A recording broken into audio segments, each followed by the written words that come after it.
There are no significant records of any conflict between the Meitei and the Kuki communities in the recent past. However, the recent violence pits the Meitei community on one hand, who lives in the Manipur Valley, against the Kuki community in the hills.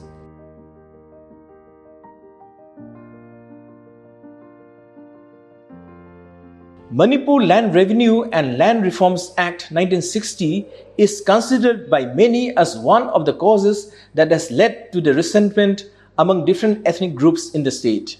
The Kuki inhabited areas in the hills of Manipur are protected under this act. For instance, as per the existing law, non-tribals, including the Meiteis, cannot purchase or buy lands in the hills.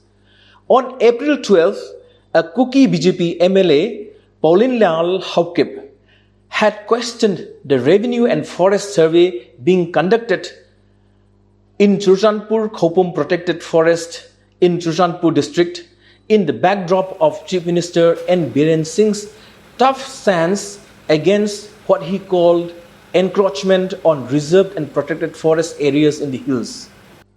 The issue formally raised by Haukip is one of the many reasons for the current spate of articulations, both in violent and non-violent forms, playing out in Churchandpur and other districts where the Kukis live. Despite the vociferous protests, the Chief Minister seems unfettered and has been stridently, confidently confronting the Kuki issue vis-a-vis efforts to protect reserve forest in Manipur.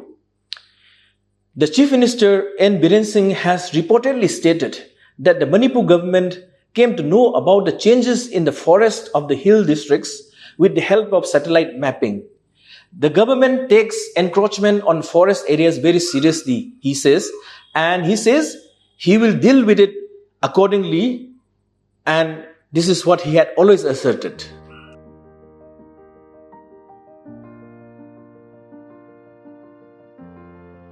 Prime Minister Narendra Modi on August 10 spoke after remaining silent for over 3 months. He seemed to know he seemed to know what was happening in Manipur, but refused to speak until the opposition moved a no-confidence motion against his government.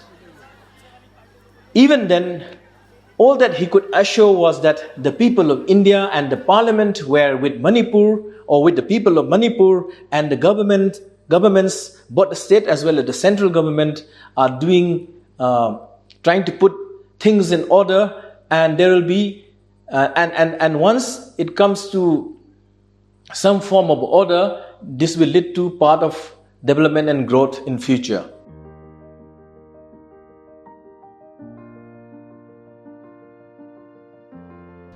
Political parties opposed to both the ruling regime in Delhi and Imphal have blamed Chief Minister N. Dhiren Singh.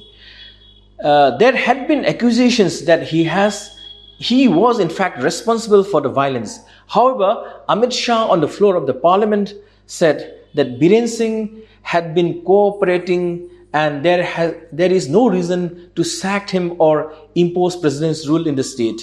And this is the reason that Amit Shah gave. And it should be noted here that when the trouble broke out in Manipur, when the violence began in Manipur, a few days later, the chief security advisor, which was appointed by the central government, Mr. Kuldip Singh, took charge of the security issues in Manipur. He actually became the security advisor to the chief minister and had been responsible to a certain extent for controlling the violence. This is not to say that N. Dhiren Singh has left his responsibility to Kuldip Singh alone, but we understand that Kuldip Singh assuming the role of the unified command as the head of the unified command and not the chief minister says that center was already in charge of the center was already in charge of law and order situation in Manipur, and hence there had been from several quarters there had been a an accusation that the center was playing a partisan role, or it was not effective in handling the situation in Manipur.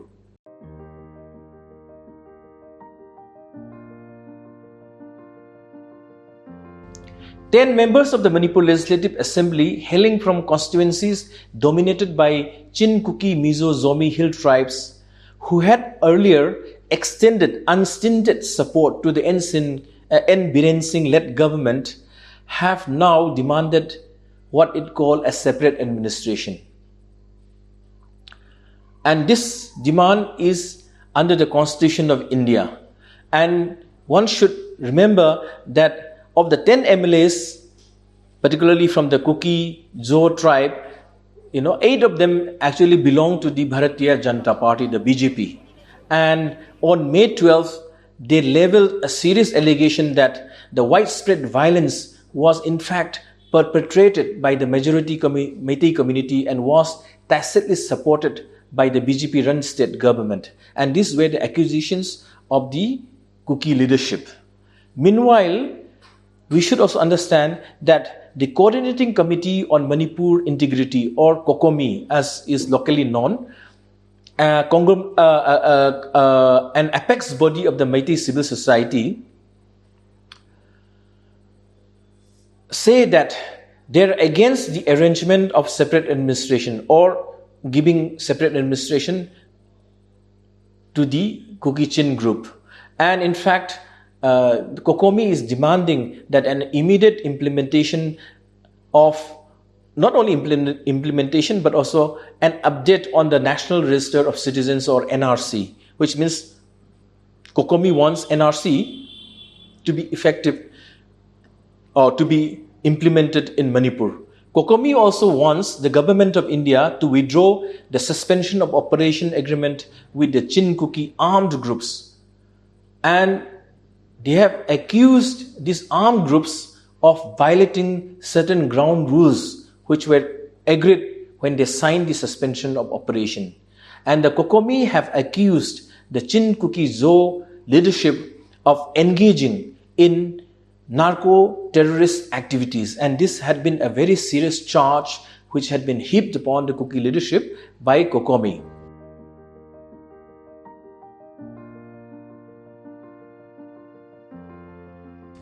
The army, or the Assam Rifle, a paramilitary force under the command of the army, have claimed that they cannot perform their duties as women activists, and many other civil society members of civil society groups had been obstructing their moves, while the women activists and most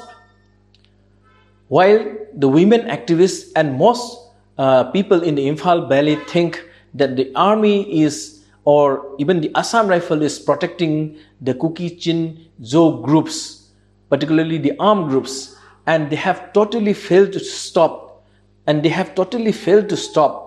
regular attacks on Meitei villages in the valley's periphery. Some even have alleged that the Assam Rifle is not only protecting the Chin Kuki Zo groups, but allowing those armed groups that have signed the suspension of operations violate certain agreed ground rules, whereby they are allowed to fire from hilltops to the villages or to the people who are working in their paddy fields in the foothill areas of Manipur's periphery.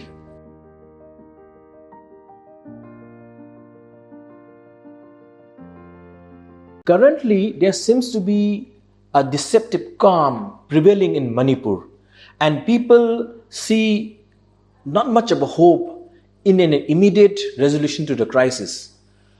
What are the potential risks of the conflict escalating? There are chances of the conflict escalating, but it all depends on how New Delhi responds to the crisis in a matured political way, or it needs to adapt an approach which is acceptable to all.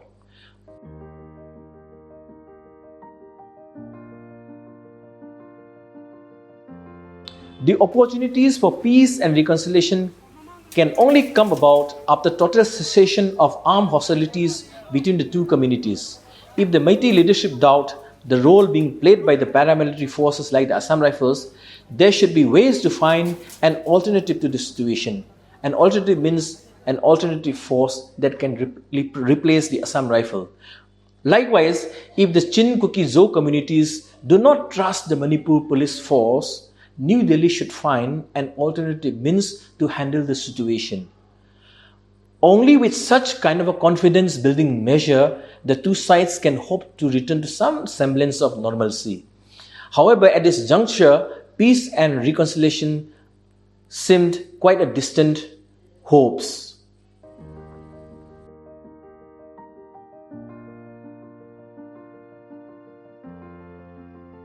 There should be a way to anticipate tension brewing between ethnic communities based on land contradictions, ownership and control mechanism, resource sharing and adapting equitable paradigms for collective development.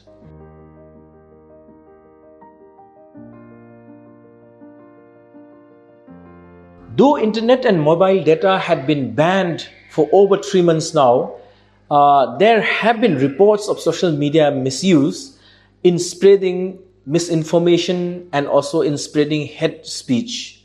In other words, the banning of the internet has not helped much in dousing the fire, but added fuel to the fire instead. Moreover, mainstream Indian media too have not been covering the issue in the way which the people of Manipur expect it to be. For instance, if there are reports from the valley, they are treated as if that's the viewpoint of the Meiteis, and if there are reports from Churchanpur or Kangpokpi or More area, they have been treated as the views of the Kuki community. So in that way, there has been severe challenges of actually reporting, and many of this national media have been accused of selective reportings.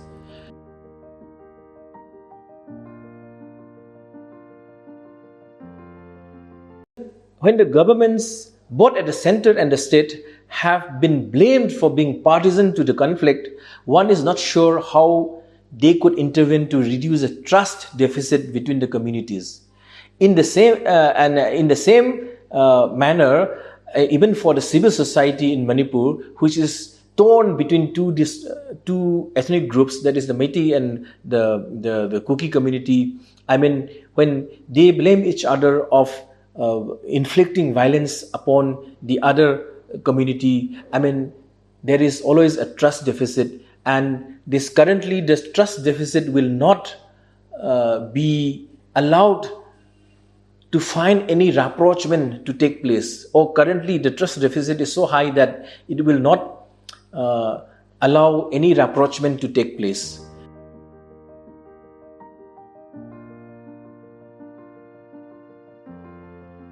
The violence and conflict that we have seen in Manipur will have obviously a long-term economic and social impacts, and this impact will be very severe on the people of both the ethnic groups, and it will also bring down the economic development that we have seen in a couple of years, if we go by the indicators.